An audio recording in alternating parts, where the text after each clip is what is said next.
the new book, Baby Unplugged, One Mother's Search for Balance, Reason, and Sanity in the Digital Age. Author Sophie Brickman joins us now. Sophie, thank you for joining us. And you say something in this book I just think it's great for parents to know. You say children come into the world with enough. They don't need external devices or training to develop. Keep it simple. What is your message you hope the parents get from that? Yeah, so I have 3 kids now. My oldest is 5, and when she was born, we got tons of toys, you know, and they were smart toys, and they plugged into the wall, and they would beep and squawk, and she loved them all.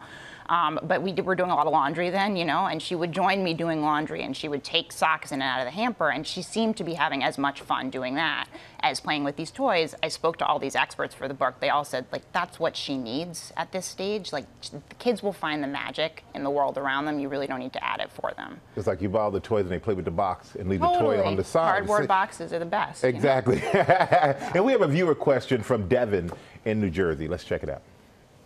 Should screen time be limited when it's being used for educational purposes? Because I've noticed that he really enjoys watching TV when it comes to learning alphabets, numbers, colors, shapes. Yeah, it's a great question. I think, you know, something my grandpa used to say is something I actually heard from all of these researchers, which is everything in moderation, you know? A little screen time is fine. Make sure the kids are playing outside. Make sure they're, you know, reading a lot. If you're interested in education, there are a lot of false claims out there, and it's hard to sift out what's really educational from what isn't. I think there are 2 real takeaways. One is you should watch with your kid. Try to talk to them about what's going on afterwards. And the second is try to make sure the shows that you're watching are slow-paced. Fast-paced shows can get kids really jangled, and that's something that you really don't want. Yeah, and as an adult, you felt that way when you watch a fast-paced show. 100%. So you only imagine a kid watching something like that. And in the book, you write, let kids play, let them explore, and stop trying to push them beyond their developmental stage.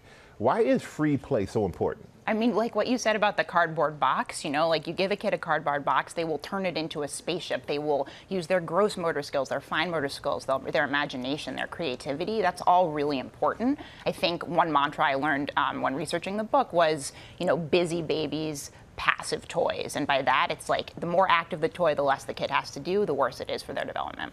And we have one more viewer question from Rashada on Twitter. She says, I have a 3-year-old who loves her iPad.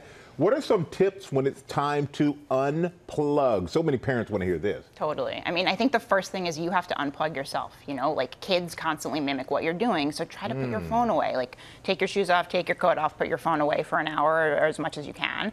The other, I think, is just remember that boredom is okay. You know, your kids will learn a lot if they're not constantly being enriched by screens.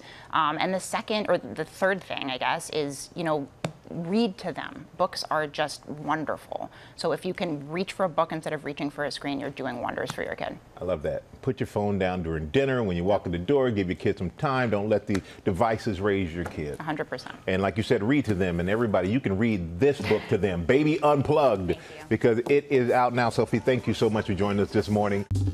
Well, hey there, GMA fans. Robin Roberts here. Thanks for checking out our YouTube channel. Lots of great stuff here. So go on, click the subscribe button right over here to get more of awesome videos and content from GMA every day, anytime. We thank you for watching, and we'll see you in the morning on GMA.